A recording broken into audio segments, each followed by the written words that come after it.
In DC, we're just hoping that you listen. Welcome to the Washington football team preview show. I am Amit. That is K-Dot. We are planning on talking about the Philadelphia Eagles, who we have this coming Sunday, 1 p.m. on Fox.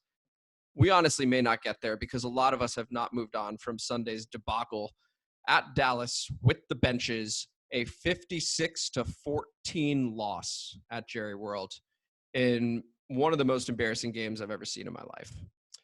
K-Dot, I'm just going to throw it to you because we were talking about how do we make this episode fun. The team is 6-9, and that game on Sunday was such a disaster. I don't think we could just avoid talking about it. Go ahead. The floor is yours. Yeah, there's no way to make this one fun. I mean, so I've told you guys the story of how I went to that Cowboys game, the first Cowboys game at FedEx Field with the girlfriend's family. Well, this game took place the day after Christmas, so guess who I was around again? Girlfriend's family. So nothing but Cowboys fans just all around me, and there's nothing you can do. And I mean, at one point, it was like some trash talk happened at the beginning, even though the bench thing still is dumb as shit.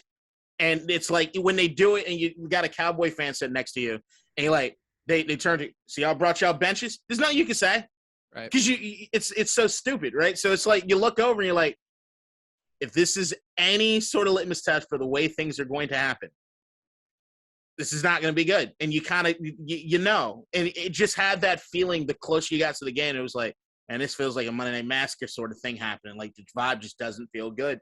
And as the game progressed, I mean, it was just dog shit. Like I could get into the X's and O's. I could get into how I've talked about for weeks, how much it annoys me that Scott Turner gets away from the run on first down and how we start off the game with that bomb. And it's like, all right, I see your guess. You're trying to get Taylor Heinicke into a rhythm or to get him to have that boom play to feel it early. But we know that that's not how he operates. And when we were on that win streak, do we forget we run first? And that not happening was just like, okay, are we even trying now? Then you get the fight that's happening on the fucking sidelines, which, look, everyone wants to talk this shit about, like, depending on who you talk to, you get the football, hey, man, emotions get there on the sideline, and, you know, there's disagreements that happen. That was a big fucking deal. I'm sorry. Yep. Like, there are cameras on NFL sidelines every fucking week. You've got the amount of cameramen that if you go to a football game are just looking at obnoxious, just dumb shit. You don't think that they have cameras tuned to make sure that they would catch any time some shit like that happens? And guess what you don't see every week? A fucking teammate fucking trying to knock out another teammate. It just doesn't work that way. Now, I get it. Maybe it ins and out. These guys have known each other for a while, so maybe it's not a huge deal going forward for them.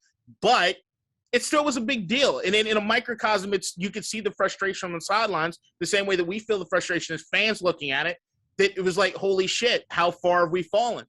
When you look at that win streak that we were on, and it was like, all right, guys, wow, we might actually be able to do something. And now you look at this team, and it's like, the fuck is this? And like, you can make the excuses for him, right? Like, the COVID has ravaged the team. Terrible injuries have ravaged the team. I mean, we played without Chase Young for so long. J.D. McKissick, who's probably been the MVP on our offense week in and week out, has been gone for how long? We have not been the same without him. Like, there's a lot of things you got your hat on, but the big thing about it is that even in some of those losses, at least early on, like I'm looking through the season, what was it? You had the Raiders game that led into the first Cowboys game. And even with the first Cowboys game, when you had the 4 turnovers, we still fought ourselves back into that game. And there was the sort of spirit that you got with this team that, all right, we're going to scrap. We're going to fight. It felt like that went away. It felt like that was like the final nail in the coffin for this team is like, hey, guys, we're just going to pack it in and get ready for next year. I mean, that felt like more than just this season, though. That was such a soul-crushing loss. So I understand the COVID stuff. And that's what makes it especially frustrating, actually, is because the defense actually got the stop on the very first drive, right? Mm-hmm. There's a lot of talk about Dak Prescott and that offense floundering. What are they going to do? They just won the division by virtue of another game result. And it was their opportunity to maybe bail it in a little bit, maybe just take their foot off the pedal. Right.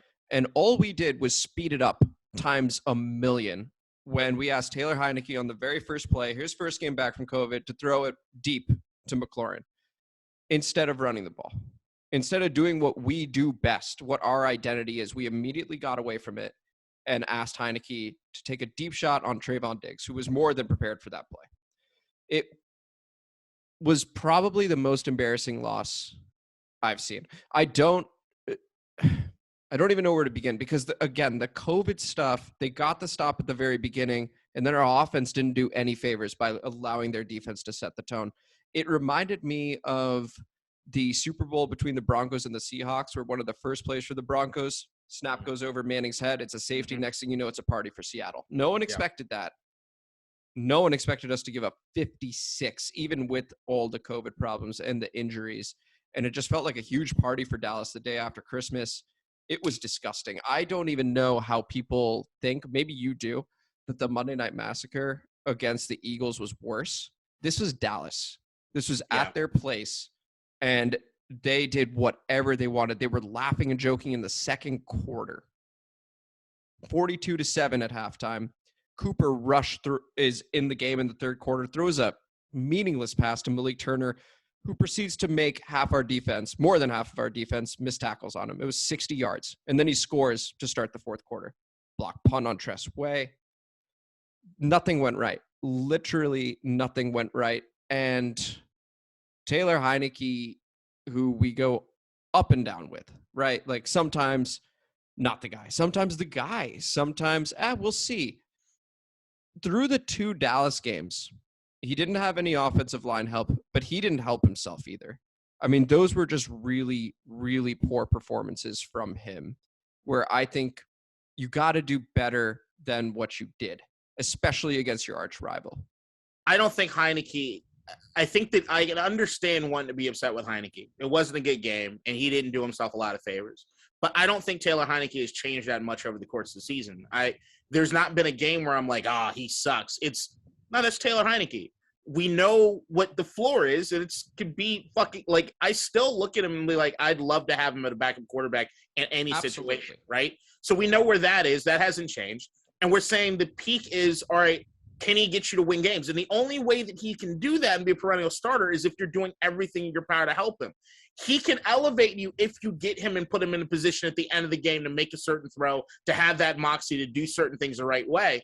But if you start the game with a 50-50 ball to fucking Terry McLaurin that's off the mark because his arm's just not that talented to get the game started, True. And he throws the pick, that's in his head. Like, I do believe he does a better job than most quarterbacks as far as being a goldfish and not remembering certain shit and still having the same moxie to go out there. But you're not doing him any fucking favors. It shouldn't have been that. You can't do that. You can't put him in that situation. You know what you have with Taylor.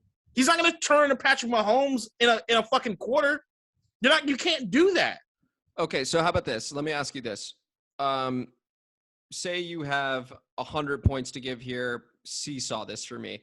What percentage of the blame goes to Scott Turner, and what percentage of the blame goes on the personnel just not executing?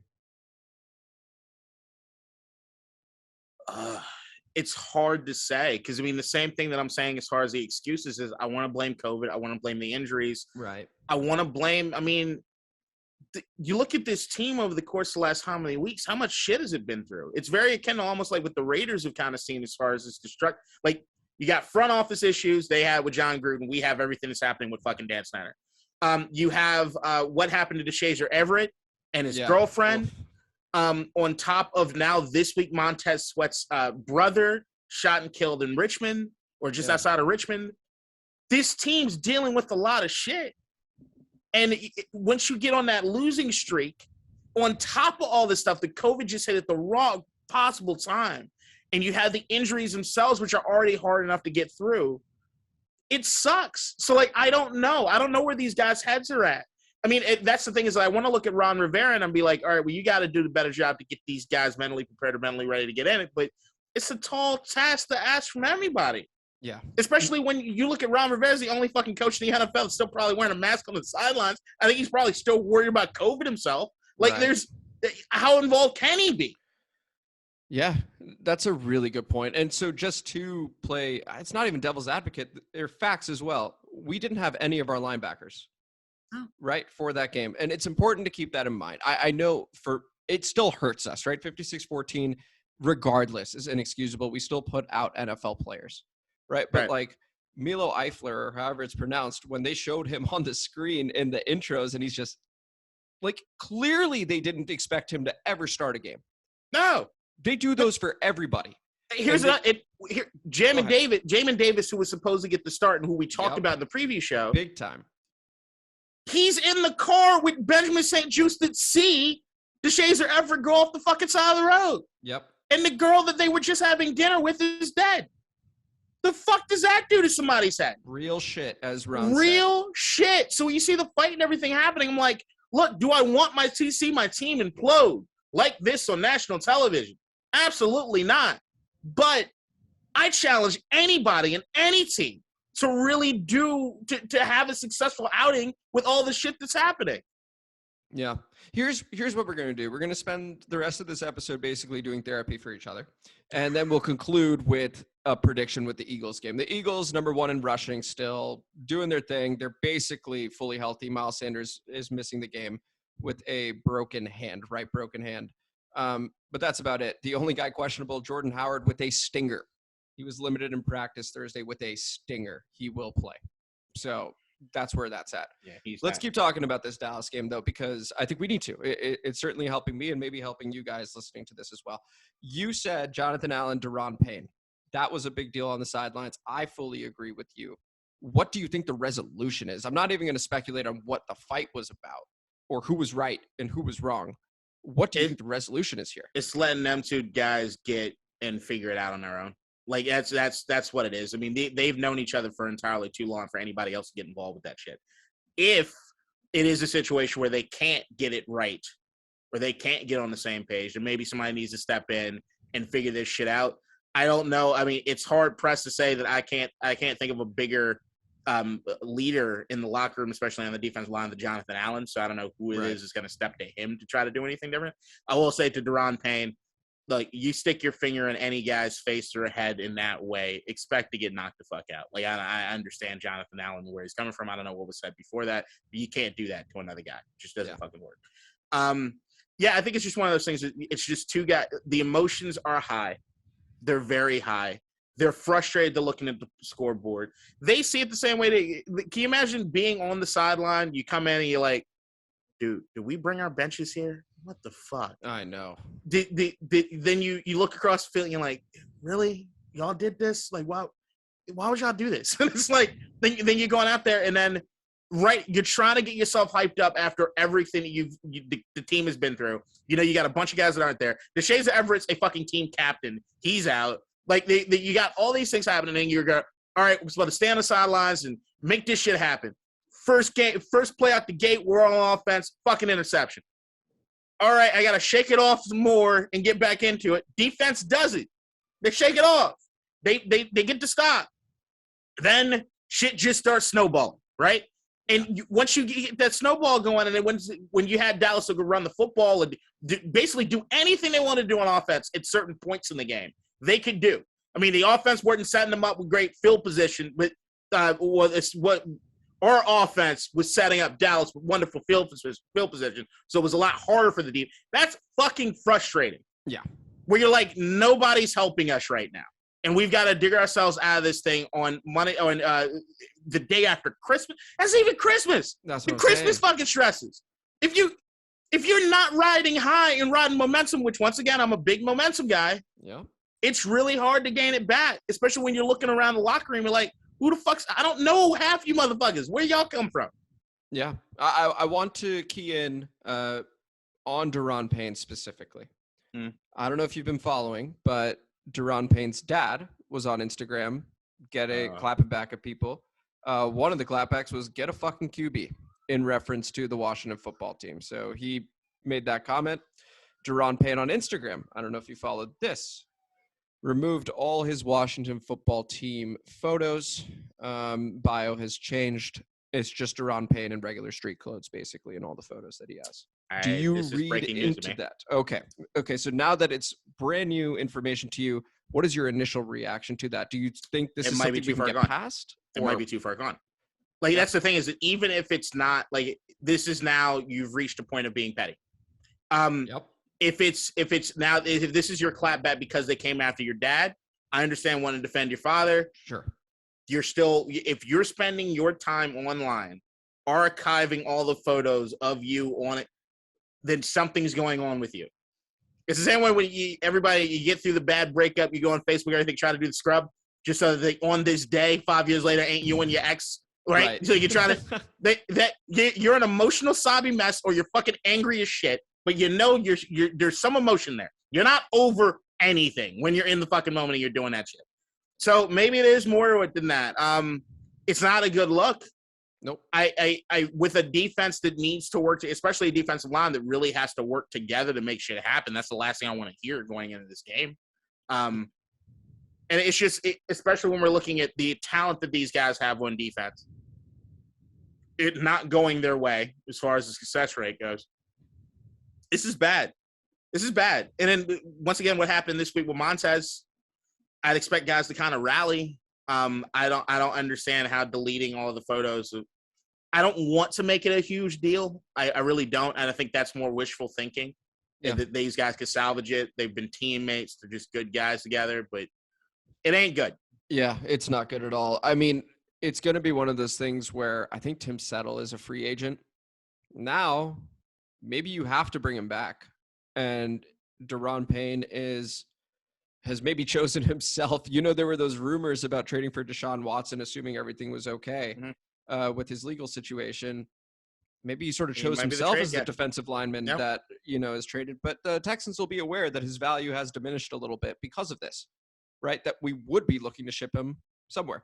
So hopefully, if it came to that, they could still resolve things. It could just be in the moment. And I'm going to counter one thing, just briefly. Yeah.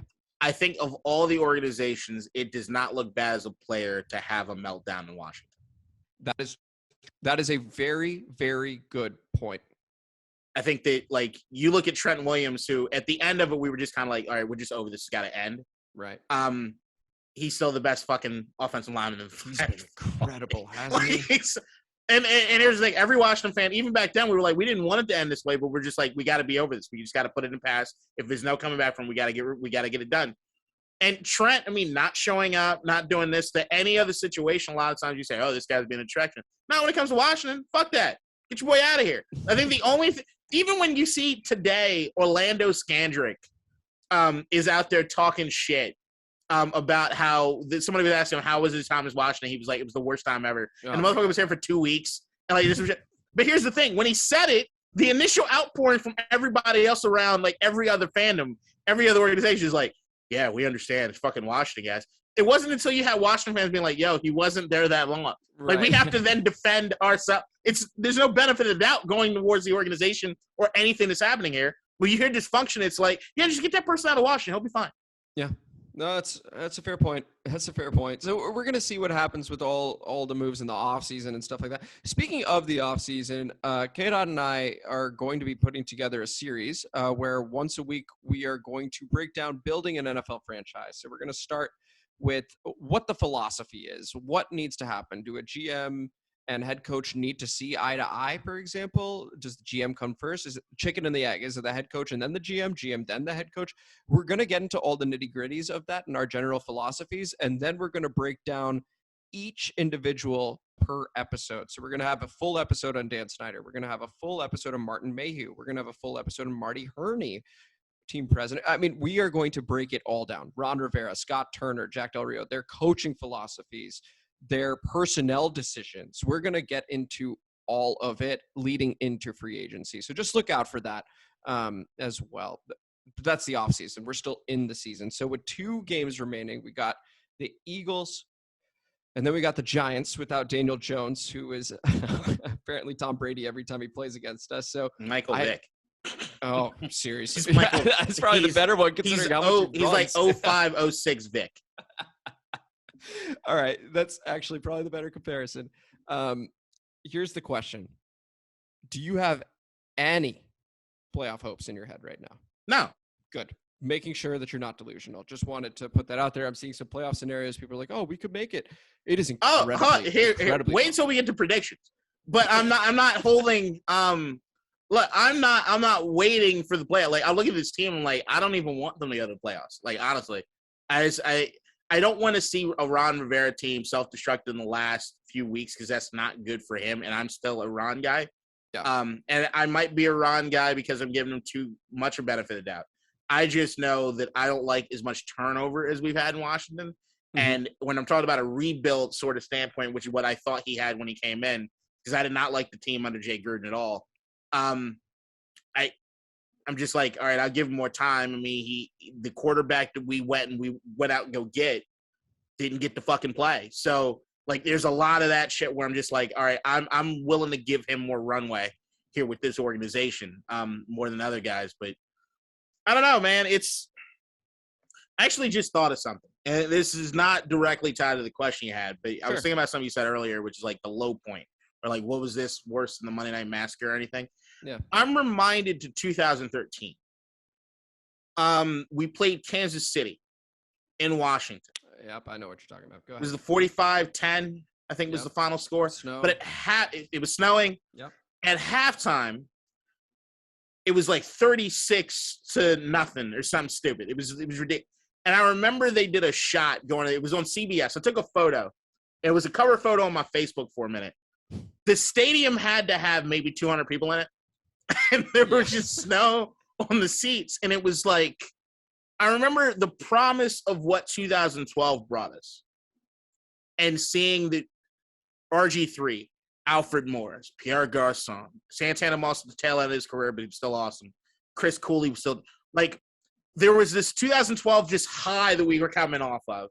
Yeah. And in 2013 happens, RG3 is not the same.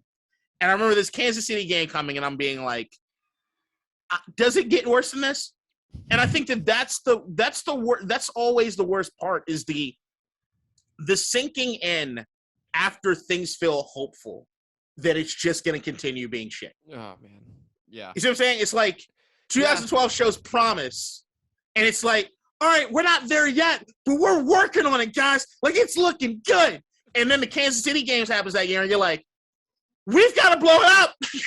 It's like, what is happening right now? And it's like this season, it's like everybody riding into this season. When's the last time we went into a season be like, yo, we might take this division. We're feeling good. This defense is only going to get better. Then the season starts the way it does. And we're just kind of like, okay, maybe this isn't quite what it is. But, we lost Ryan Fitzpatrick. Taylor's doing the best he can. Then the 4-game win streak. We're like, we're back in this motherfucker. Philadelphia, who the fuck cares about Philadelphia? Right. And I think that right now the Dallas game happens, and it's just that the fact that we had hope, the fact that our expectations got high, and then we come crashing back down to the pits of what Washington has been over the last 30 years, right? Which is the only thing we could strive to be is slightly above average on a best of years, right? Like that to me is like that's the hardest part of the Dallas game. The apathy is set in, and I can say that that's happened a few times over the last 15 years, right? Where you just get to a point you're just like, fuck it, who gives a shit? Seriously. Like, I'm not going to ruin every fucking Sunday worried about this shit anymore. Yeah, it hurts. It hurts in the moment. I was really upset, but you look at these last two games, man. Honestly, who gives a fuck? Seriously, do you care? Do you honestly care? No, because I know that. What are we really going to find out? Honestly, I guess in that respect, the Philly game is interesting because if we bounce back really well, it just shows team unity, I suppose.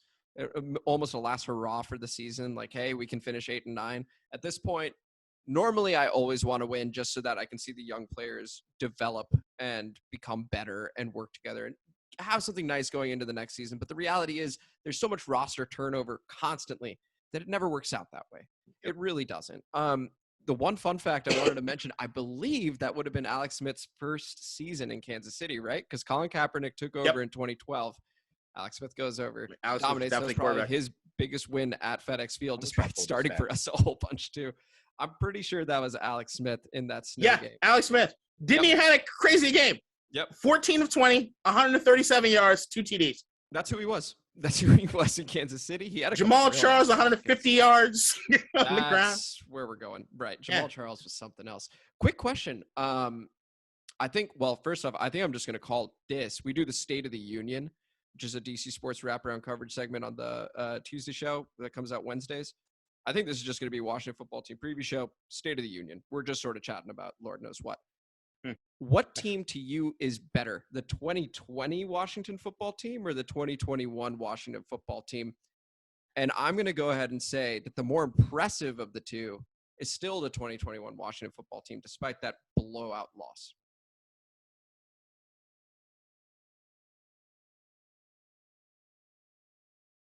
I'm kind of with you, strangely, right? Is it like, and this is why I think that I'm not out on Ron. Right. Is it it comes across as excuse making. It does, and I know it does. But I can legitimately look at the last 3 games and be like, I understand why we lost. Like, it's not like, oh, we were absolute dog shit. It's like, that wasn't our team out there. Like, it just doesn't even feel like we had the pieces to be our team kind of out there on the field at certain points. Like, I just don't.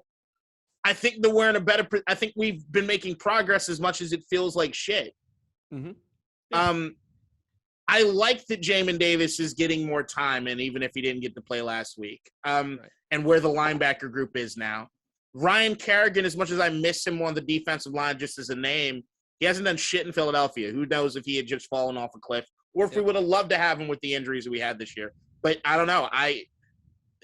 If you're looking at the injuries, you're looking at COVID, if you look at all the other shenanigans and bullshit that we've had to deal with, I still think this team is probably better than the one it was last year. You look at strength of schedule. You look at the my gosh, that's where I'm going with this. That's where I'm going with this. We've been in a lot of these games, and I mean, like, you can look at this last Dallas game and be like, COVID, the car accident, absolute bullshit. Once again, sounds like excuse making, and I get it.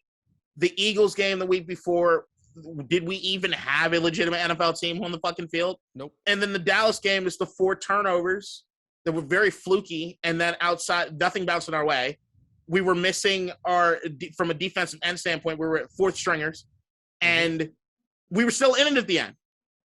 Yep. So it's like, touchdown. So, I mean, I think the sting of the 56 points feels, oh, God, this feels bad, right? Right. And in national TV, it's like, motherfucker. Then the fight on the sidelines, even more, oh, this just looks terrible. But I think it looks worse than it is. So both things can be true. That it was one of the worst losses we've ever had in franchise history, and we improved from last season. Both things can be true, and that's the argument I'm making here because of the schedule. Last year, the only game we won that we really probably should not have was Pittsburgh.